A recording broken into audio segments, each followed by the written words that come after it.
বিয়ের পর এই প্রথম আজ অফিস যাচ্ছে কুশল। এই কদিন বিয়ে বৌভাত নানা ঝামেলায় কেটে গেছে। মাঝে শুধু একদিনের জন্য একটু দীঘা গিয়েছিল বেড়াতে, তবুও যেন কেমন ভয়ে ভয়ে বলেছিল বাড়িতে বাবা আর নমিতা আছে, বাবার বয়স হয়েছে, এভাবে যাওয়াটা ঠিক নয়। তাছাড়া নমিতাও একটু ঝামেলা করছে, বলছে একা সবটা সামলাতে পারবে না। তাই আজ বিকেলে চলো, কাল রাতের মধ্যে ফিরে যাব, পরে একটা বড় ট্যুরে যাব। তাতে খুশি হয়ে গিয়েছিল মৌমিতা। মা বাবা হারানো মামা বাড়িতে মানুষ মৌমিতার এটাই অনেক প্রাপ্তি। মামা দেখে শুনে বিয়ে দিয়েছিলেন। কুশলের সাথে তেমন মেশার সুযোগ হয়নি, দু একবার ফোনে কথা ছাড়া। মামা বলেছিলেন ওদের অবস্থা ভালোই, তাছাড়া ছোট পরিবার, বাড়িতে শুধু বাবা আর ছেলে, মা তো মারা গেছেন। তাছাড়া একটা পুরনো কাজের মেয়ে আছে, ওর মা মারা যাবার সময় থেকেই আছে। শুনেছি মেয়েটি বিধবা, কোনো পিছুটার নেই, ওই তো সামলায় সংসার। তোকে তেমন কোনো কাজও করতে হবে না, সুখেই থাকবি ওখানে। মাথা নিচু করে শুনেছিল মৌমিতা। মৌমিতা বর্ধমানে গ্রামের মেয়ে। খুব ছোটবেলায় বাবা আর তার 4 বছর পর মা মারা যাওয়াতে পড়াশোনার সুযোগ খুব একটা পায়নি, তবুও নিজের চেষ্টায় বিয়ে পাশ করেছিল। বিয়ে ঠিক হয়েছিল কলকাতায়। হয়তো মনে মনে অনেকটা স্বপ্ন দেখেছিল নিজের সংসার হবে, ইচ্ছে মতো সাজাবে, শ্বশুর আর বরকে যত্ন করবে। শুধু মামিমা বলেছিলেন ভালো মন্দ যাই হোক ওখানেই মানিয়ে গুছিয়ে থাকবি, আমাদের অবস্থা তো জানিস, এখনো আমার 2 মেয়ের বিয়ে বাকি। মৌমিতার বুঝতে অসুবিধে হয়নি কি বলতে চাইছেন মামিমা। তাড়াতাড়ি রান্নাঘরের দিকে যায় মৌমিতা। সকালে উঠে নমিতাকে বলেছিল যদি রান্নাঘরে কিছু করতে হয় ওকে যেন বলে, ওর সব কাজই করার অভ্যাস আছে। একটু বাঁকা হাসি হেসে নমিতা বলেছিল আমার হাতের রান্না ছাড়া দাদা খেতেই পারে না, তোমরা তো শুনেছি ঘটি, কি রাতে কি রাঁধবে তখন আমাকেই কথা শুনতে হবে, কাল বরং আনাজ কেটে দিও।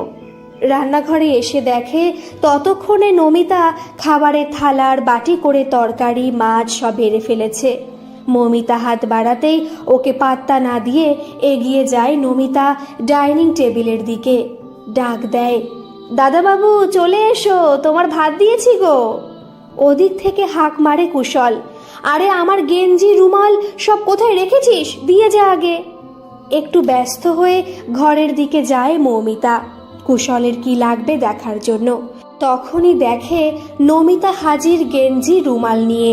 যাবার সময় বলে যায় সব সময় শুধু নমিতা আর নমিতা, তাহলে আর বিয়ে করলে কেন?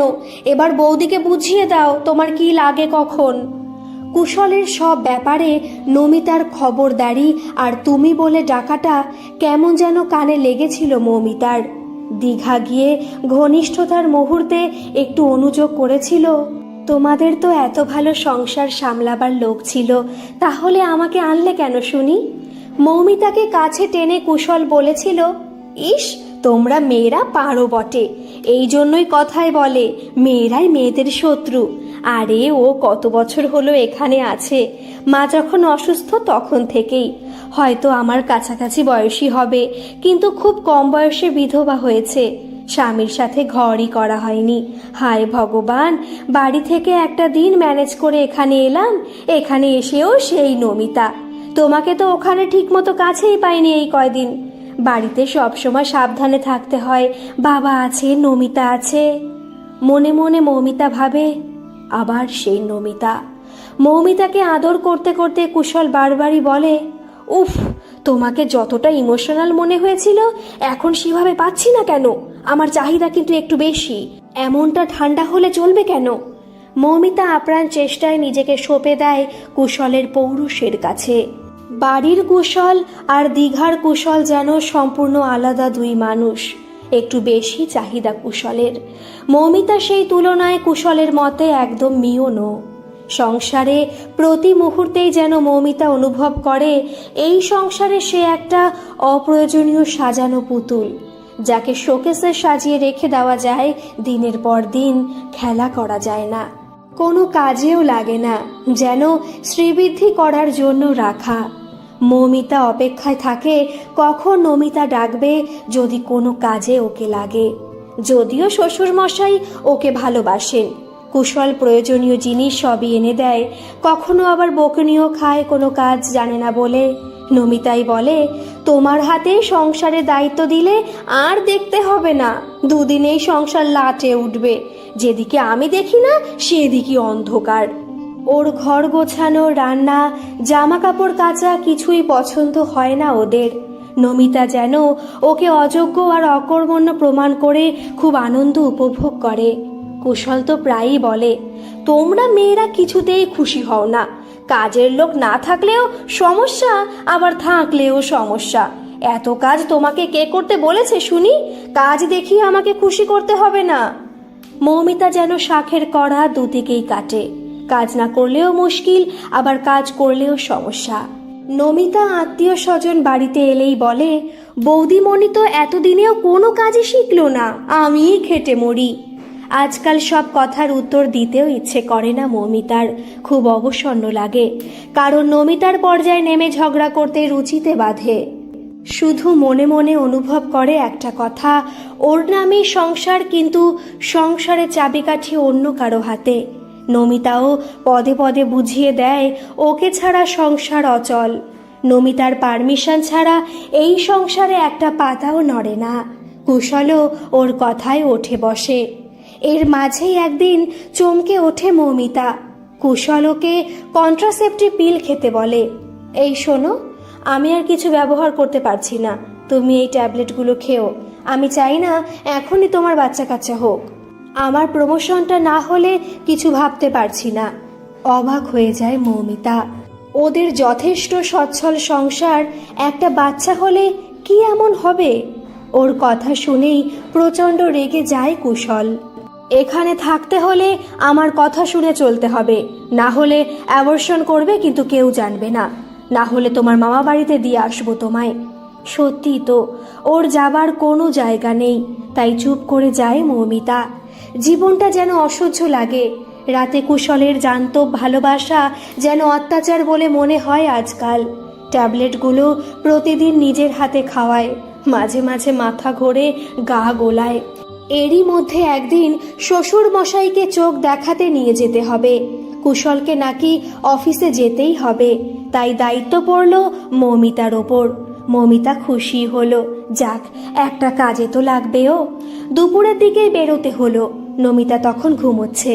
মৌমিতা ডুপ্লিকেট চাবিটা দিয়ে দরজা বন্ধ করে বেরিয়ে যায়, কারণ ওকে ডাকলেই রেগে যাবে। সারাদিন খাটে, এই বিশ্রামটা না করতে পারলে ওর মাথা ধরে যায়।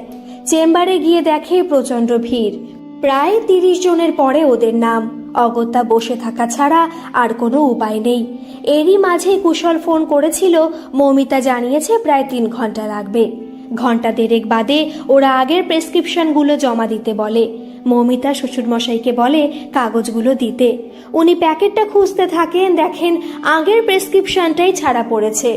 ওরা বলে ওটা না হলে হবে না, ওটা লাগবে। আপনি এক কাজ করুন, এখন তো দেরি আছে, নিয়ে আসুন চট করে। না করতে পারে না ও। কোথায় আছে জেনে একটা ট্যাক্সি নিয়ে ট্যাক্সিটাকে দাঁড় করিয়ে বাড়িতে ঢোকে। তখন প্রায় সন্ধে হয়ে আসছে, কিন্তু বাড়িটা বড় অন্ধকার লাগে মৌমিতার। একতলায় শ্বশুরমশাইয়ের ঘর থেকে কাগজটা নিয়ে নেয়। নমিতাকে দেখে না কোথাও। ও তো একতলায় থাকে, আলো জ্বালায়নি, তাহলে কি বেরোলো? দোতলার আলোটা জ্বালানোর জন্য তাড়াতাড়ি সিঁড়ি দিয়ে ওঠে। বন্ধ দরজার ভেতর থেকে কানে আসে আদরে জড়ানো দুজনের গলার আওয়াজ।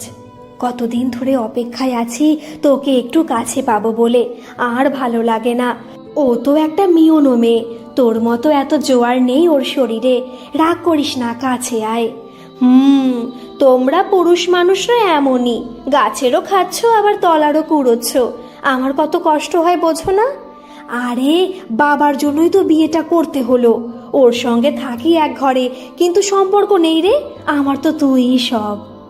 কান মাথা গরম হয়ে টলে পড়ে যেতেও নিজেকে সামলে নেয় মৌমিতা। ব্লাউজের ভেতরে শরীরের আঁচড়গুলো জ্বালা করতে থাকে। সিঁড়ি দিয়ে নেমে আসে। বাইরে ট্যাক্সি অপেক্ষা করছে। আলোটা আর জ্বালানো হয় না ওর। আজ যে শুধুই অন্ধকার চারিদিকে। স্থবিরের মতো বসে থাকা মৌমিতা কিভাবে যে ডাক্তার দেখালো কোনো কিছুই ওর মাথায় ঢুকলো না। না না, অনেক হয়েছে। আজ ওকে কুশলের মুখোমুখি দাঁড়াতেই হবে। আগুন ঝরতে থাকে ওর দুই চোখে। রাতে কুশল অন্ধকারে ওর শরীরে ঝাঁপিয়ে আসে, ধাক্কা দিয়ে দূরে সরিয়ে দেয় মৌমিতা। আমার সাথে তোমার যখন শুধু এক ঘরে থাকার সম্পর্ক, তাহলে কেন আমার শরীরটাকে নোংরা করেছো দিনের পর দিন? নমিতার কাছে যাও, ওই জন্যই ওই পিলগুলো খাইয়েছো। এখন সবটাই বুঝতে পারছি আমি। ছি, আমার ভাবতেও ঘেন্না করছে। বেপরোয়া হয়ে ওঠে কুশল, চেপে ধরে মৌমিতার মুখ। একদম চুপ, বেশ করেছি। কি আছে তোমার? দেখনি আজকাল সিরিয়ালে লোকের দুটো তিনটে করে বউ? দীপি এক বাড়িতে সুখে সংসার করছে, দিনরাত তো সিরিয়াল গিলছো। কোনো কাজ নেই, কমও নেই, কোনো কিছুর দেবার মুরদ নেই, সাজগোজ করে বসে অন্ন ধ্বংস করা। বেপরোয়া হয়ে ওঠে মৌমিতা। বেশ করি, বিয়ে করে এনেছিলে কেন আমায়? নমিতাকে নিয়েই তো থাকতে পারতে। একটা অমানুষ, অসভ্য, চরিত্রহীন কোথাকার। মৌমিতার মুখটা চেপে ধরে গায়ে হাত তোলে কুশল। ধাক্কা দেয় মৌমিতা, ছিটকে পড়ে কুশল। চাপা গলায় চেঁচাতে থাকে, তোমার ব্যবস্থা হচ্ছে, দেখো তোমার কি করি। ঝুল বারান্দার এক কোণে অন্ধকারে বসে রাতটা কেটে যায় মৌমিতার। ঘেন্না হয় নিজের শরীরের ওপর। কুশলের জানত ভালোবাসার কুৎসিত চিহ্নগুলো আঁকা ওর শরীরে। সকাল থেকে আরো অত্যাচার শুরু হয়। বেপরোয়া হয়ে ওঠে নমিতাও। বলতে থাকে, বেশি বাড়াবাড়ি শুরু করেছো দাদাবাবু, তুমি অফিসে যাও, আমি এবার দেখছি। ওর খাওয়া দাওয়া বন্ধ হয়ে যায়। বাড়ি থেকে যাতে একদম না বেরোতে পারে বলে অফিসে বেরোয় কুশল। শ্বশুর মশাইকে তেমন কিছুই বলতে পারে না মৌমিতা। কে ওকে বিশ্বাস করবে? সেদিনের ডুপ্লিকেট চাবিটা দিয়ে দুপুরে দরজা খুলে এক কাপড়ে বেরিয়ে যায় মৌমিতা। লজ্জা, ঘেন্নায়, অপমানে দিশেহারা হয়ে যায়। কোথায় যাবে ঠিক করতে পারে না। মনে হয় দমদমে মাসির বাড়ি যাবে। এই ভেবেই মেট্রো স্টেশনে আসে। একটা মেট্রো চলে যায়। ঠিক বুঝতে পারে না মাসির বাড়ি যাওয়াটা ঠিক হবে কিনা। কি বলবে ওদের? মামা বাড়িতে ফিরে যাবারও পথ বন্ধ। ওরা সবাই হয়তো বুঝিয়ে আবার এই জানোয়ারটার কাছেই ওকে পাঠিয়ে দেবে। গলার পাশটা জ্বালা করে মৌমিতার। পরের মেট্রোটা এগিয়ে আসছে। হঠাৎ মৌমিতার মাথায় অদ্ভুত এক ভূত চেপে বসে। সাদা লাইনটা ডিঙিয়ে প্ল্যাটফর্মের শেষ প্রান্তে গিয়ে লাফিয়ে পড়তে যায়। চোখে অন্ধকার দেখে এক মুহূর্তের জন্য। শুধু ট্রেনের হেডলাইটটা একবার চোখে ঝলসে ওঠে। কিন্তু কি হলো হঠাৎ? কে যেন ওকে জড়িয়ে ধরে দুহাত টেনে ধরে। বোজা চোখটা খুলতে পারে না মৌমিতা। অসাড় লাগে শরীরটা, এলিয়ে পড়ে। চারিদিকে তখন হই হই। চোখ খুলে দেখে মৌমিতা ওকে ধরে রেখেছে একজন অপরিচিত ভদ্রলোক। চারিদিকে উৎসুক ভিড়। পরিস্থিতি নিয়ন্ত্রণে আনেন ভদ্রলোক। ততক্ষণে পুলিশও এসে পড়েছে। ওদের সাথে কথা বলে উনি কিভাবে সামলালেন ব্যাপারটা কিছুই বুঝতে পারল না মৌমিতা। ওকে বসিয়ে রাখা হয় একটা চেয়ারে। কিছুক্ষণ বাদে ভদ্রলোক বলেন, চলুন, অনেক হয়েছে, এবার বাইরে যাওয়া যাক। নাকি এই স্টেশনেই থাকবেন বলে এসেছেন? এখানে কিন্তু হাওড়া বা শিয়ালদা স্টেশনের মতো খাবার দাবারের স্টল নেই, আর শোয়ার ব্যবস্থাও নেই। দাঁড়িয়ে থাকে মৌমিতা। আর কাউকে সে বিশ্বাস করে না। তাছাড়া একটা অচেনা লোকের সাথে যাবেই বা কেন? কি মতলব আছে কে জানে? আচ্ছা ঠিক আছে, আমার সাথে কোথাও যেতে হবে না। আপনাকে দেখে অসুস্থ মনে হচ্ছে, কিছু খাওয়াও হয়নি মনে হয়। বাইরে আসুন, যেখানে পৌঁছে দিতে বলবেন আমি পৌঁছে দেব। বাইরে বেরিয়ে আসে মৌমিতা। কোথাও যেতে চায় না। ও শুধু বলে, আপনাকে অনেক ধন্যবাদ, আপনার অনেকটা সময় নষ্ট হলো, আপনি এবার আসুন, আমি যেতে পারবো। উহু, সেটি হচ্ছে না। আমি চলে যাই, তারপর আপনি হয়তো কোনো এক্সপ্রেস ট্রেনের সামনে ঝাঁপিয়ে পড়বেন। ঘুমের ওষুধ তো পাবেন না, তাহলে হয়তো ইঁদুর মারার বিষ খাবেন। আর সময় নষ্টের কথা বলছেন? এটাই তো আমার কাজ। চলুন, একটু চা খেয়ে নেওয়া যাক। গরম কিছু খেলে আপনার ভালো লাগবে, তারপর ঠিকানা বলবেন। মৌমিতা হাঁ করে তাকিয়ে থাকে ভদ্রলোকের দিকে। মাথায় কিছু ঢুকলো না। কি বলছে লোকটা? এটাই ওনার কাজ মানে? স্টেশনে ঘুরে বেড়ানো? এদিকে অফিস থেকে এসে প্রচণ্ড মাথা গরম হয়ে যায় কুশলের। নমিতার ওপর চোটপাট চলে। কি করে চলে গেল বাড়ি থেকে মৌমিতা? এখন যদি কোনোভাবে ওর কুকীর্তির কথা বলে ফাঁসিয়ে দেয় ওকে, মনে মনে একটু ভয়ও পেল। তবুও হুমকি দিয়ে ওর মামার বাড়িতে ফোন করলো দুশ্চরিত্রা মৌমিতা বাড়ি থেকে কারো সাথে পালিয়ে গেছে। জেনে শুনে একটা খারাপ মেয়েকে চাপিয়েছিলেন ওর ঘাড়ে। মামির চাপে মামাও তেমন কিছু করলেন না, টুকটাক আত্মীয় স্বজনের বাড়ি খোঁজ নেওয়া ছাড়া। চা খাইয়েছিলেন ভদ্রলোক ওকে। ওনার ধমকে মৌমিতা খাবারও খেয়েছিল। দিন এবার ঠিকানাটা, আমায় এবার ফিরতে হবে, অন্য একটা কাজ আছে। আমার কোথাও যাওয়ার জায়গা নেই, আপনি যান, আমি একটা কিছু ব্যবস্থা করে নেব। কিছু কিছু টুকরো কথা বলতে বাধ্য হয় মৌমিতা। ভদ্রলোকের চোখ এড়ায় না ওর হাতে রক্ত জমে যাওয়া কালশিটে দাগটা। আচ্ছা বুঝলাম, সংসার আপনার কাছে অন্তঃসার শূন্য, কিন্তু রাত হয়ে যাচ্ছে, এখন কি এভাবে একা ঘুরবেন? বিপদ হতে কতক্ষণ? একটা কার্ড বার করে দেখান ভদ্রলোক। আমি অমৃত। হাসবেন না নামটা শুনে, কাউকে অমর করার ক্ষমতা আমার নেই, তবুও স্বপ্ন দেখানোর শুধু চেষ্টা করি। আমার একটা সংসার আছে, বেশ কিছু ভবঘুরে সদস্য আছে সেখানে, যাদের কোথাও যাওয়ার জায়গা নেই আপনার মতো। বলতে পারেন যাদের কেউ চায় না, বা আমার আপনার মতো যারা অপ্রয়োজনীয় বস্তু সংসারে, ওটা তাদের ভালোবাসার সংসার। নাম আমার মন। তবে বেশ কষ্ট আছে সেখানে, অনেক কাজ করতে হয়, রান্না বান্না, সেলাই, কখনো